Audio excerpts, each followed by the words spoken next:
Let's get one thing straight. Bitcoin can be scary, but it doesn't have to be. Can Bitcoin become the world currency? Definitely, but we need to find a way to control this crazy new technology. In this video, we'll explain one mind-bending new concept about how to protect your Bitcoin. Feel free to subscribe to this channel and hit the notification bell so you'll be updated whenever we upload a new video. Please like this video and leave a comment down below. Now, let's get back to the video. So, there's this cool concept called the SOFTWAR thesis, brought up by Jason Lowery. He's got some interesting ideas about how Bitcoin plays a role in national security and protecting our digital turf. According to Lowery, Bitcoin is a big deal for the US military because it lets them flex their power muscles and keep valuable digital resources safe and sound. To really get what the SOFTWAR thesis is all about, Lowery starts by talking about how we can secure stuff in the real world during conflicts. Like, imagine something super valuable like food. When you have something like that, there's always going to be jerks who want to swoop in and steal it. So, to stop them, you got to make it not worth their while. You want to make sure the cost of attacking is way higher than any potential gain they could get. There are different ways to defend against these attacks. You can have armed guards ready to kick some butt or stash your stuff in super secure locations. Basically, you make it so hard for the bad guys that they think twice about trying anything. 'Cause who wants to get hurt or captured, right? And get this, it's not just humans who do this. Even in nature, living things have their own defense mechanisms to make it tough for attackers. For example, a scorpion stings its assailant, a wolf bites back, and so on. It's all about projecting physical power to ensure security in the natural world. Now, let's shift our attention to the emerging non-physical realm known as cyberspace. In this intangible environment, how can we ensure egalitarian, permissionless, and trustless access to cyberspace? Another valid question is, how do we make sure everyone has equal access to cyberspace and keeps their digital goodies safe from sneaky hackers? In the physical world, we use force and power projection as a deterrent, but in cyberspace, things aren't so straightforward. How the heck do you impose physical cost and project power when it's all happening in a non-physical realm? That's where Lowery's SOFTWAR thesis comes in. He believes that we'll figure out how to impose physical cost and flex our power muscles through cyberspace in no time. So, according to Lowery, Bitcoin is like this super cool disruptive tech that can totally lock down data in cyberspace, but we haven't really grasped its full potential yet, you know?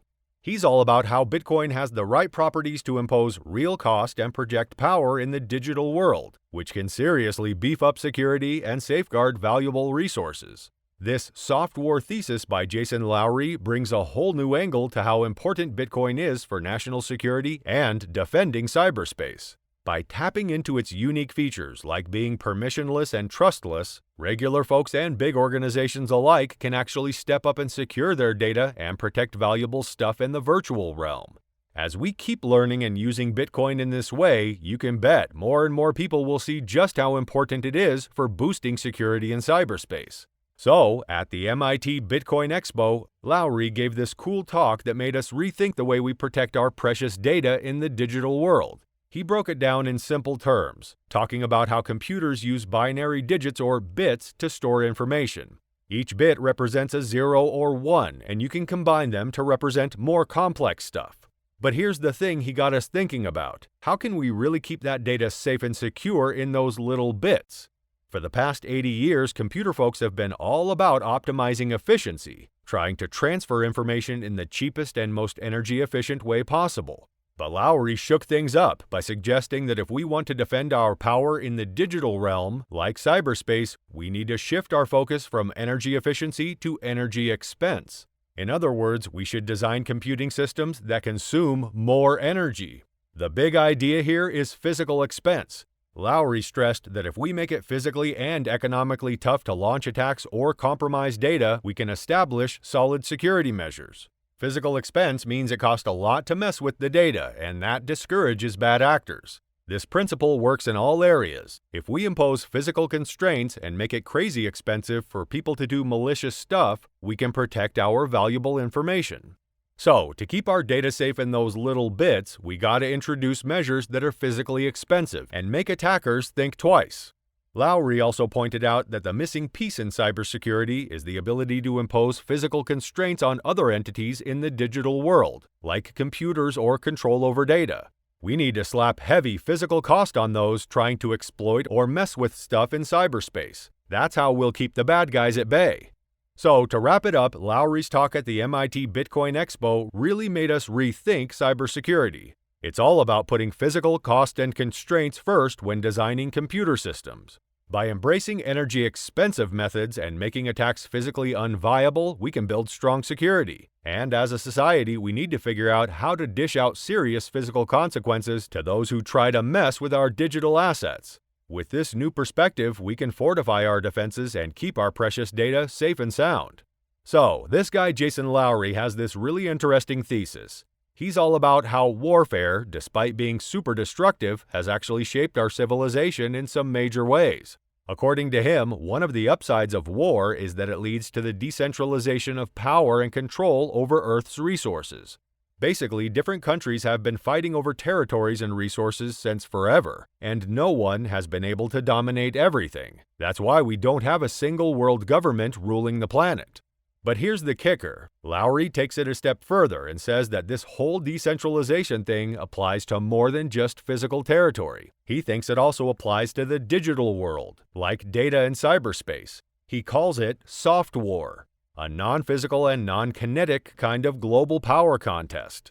Now, he brings up Bitcoin as an example of this non-lethal warfare in the digital realm. You know Bitcoin, the cryptocurrency? Well, Lowery thinks it's more than just money. He believes that Bitcoin's proof of work or POW consensus mechanism can be a way to project physical power in cyberspace. By converting real-world energy into digital bits, Bitcoin turns the power grid into a global computer. And he argues that Bitcoin's POW can provide crazy good security for data and information, way better than what we have now. According to Lowery, Bitcoin could be a game changer for human civilization and modern warfare. He's even saying that the US military should seriously consider it as a revolutionary technology. Imagine the US flexing its power in cyberspace using Bitcoin. That would be something, right? Now, just a heads up. Jason Lowery isn't speaking on behalf of the US Department of Defense. He's doing his own research as a commissioned officer in the US Space Force and a US National Defense Fellow at MIT. But his ideas are definitely thought-provoking, especially when he talks about proof-of-work miners being like functional equivalents to militaries. He believes they could bring about global consensus on digital property and the current state of things. It's all pretty mind-blowing.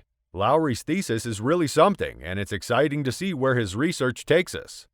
And that's it for today's video. If you've learned something from this video, don't forget to hit the like button, subscribe to the channel, and don't forget to ring the notification bell. As always, if you have any concerns or questions, please leave them in the comments section below. Thank you so much for sticking around, guys. I'll see you in the next video.